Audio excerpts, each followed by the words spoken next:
মানব পাচার প্রতিরোধ ও নিরাপদ অভিবাসন বিষয়ে জেলা পর্যায়ে সচেতনতা সৃষ্টির লক্ষ্যে যশোরে অনুষ্ঠিত হয়েছে সক্রিয় কর্মী দলের দ্বিমাসিক সভা। সুইজারল্যান্ড সরকারের অর্থায়নে উইন্ডরক ইন্টারন্যাশনালের বাস্তবায়ন ও উন্নয়ন সংস্থা রূপান্তরের আয়োজনে আশ্বাস প্রকল্পের আওতায় এই সভার আয়োজন করা হয়।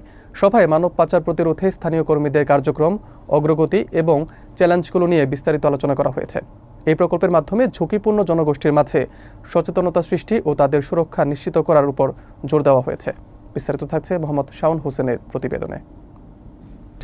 গতকাল শনিবার সকালে যশোর উপশহরের এফপিএবি সভাকক্ষে মানব পাচার প্রতিরোধে সক্রিয় কর্মী দলের দ্বিমাসিক সভা অনুষ্ঠিত হয়েছে।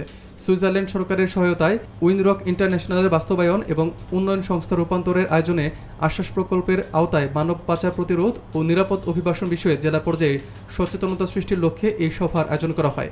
সভায় মানব পাচার প্রতিরোধে সক্রিয় কর্মী সুচান্দা রায় সভাপতিত্ব করেন এবং সিটিভ অ্যাক্টিভিস্ট আচল খান সঞ্চালনা করেন। সভায় সেশন পরিচালনা করেন খন্দকার একলাস হোসেন, উর্মি খাতুন এবং মেঘলা ইসলাম মেঘ।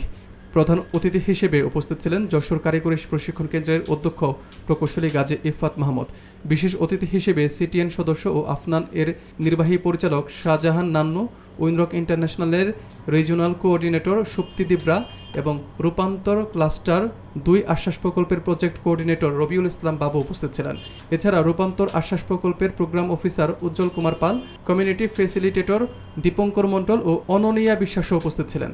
সভায় মনিরামপুর সদর ও চৌগাছা উপজেলার সিটিভ সদস্যদের কার্যক্রমের অগ্রগতি, চ্যালেঞ্জ ও দ্বিমাসিক পরিকল্পনা নিয়ে বিস্তারিত আলোচনা করা হয়। স্থানীয় প্রশাসন যারা থাকে, বিশেষ করে পুলিশ, তারপরে হচ্ছে যে গ্রামে কিছু চৌকিদার থাকে, তারপরে প্রশাসনের মেম্বার থাকে, চেয়ারম্যান থাকে, তাদেরকেও আপনারা এই মেসেজটা দিবেন যে আপনাদের যে আত্মীয় স্বজন আপনার এলাকায় হয়, কারো চাচা হয়, কারো ভাই হয়, কারো খালু হয়, কারো মামা হয়, এমন হতে পারে নিজের বাবাও হতে পারে, তার সাথে জিনিসটা শেয়ার করে যে চাচা, মামা, এই ঘটনাগুলি আপনার শুনছেন, দেখেছেন, এটা দেখেন, এরকম কিন্তু হওয়া উচিত না, কারণ তো আমারই ভাই ভাই, আমারই পরে সে যদি ভিক্টিম হয়, এরকম পাচার হয়, তাহলে কিন্তু আমার এলাকার জন্য অসুবিধা এবং তার জীবনের জন্য অসুবিধা। এই বিষয়গুলো তাদেরকে তৈরি করা।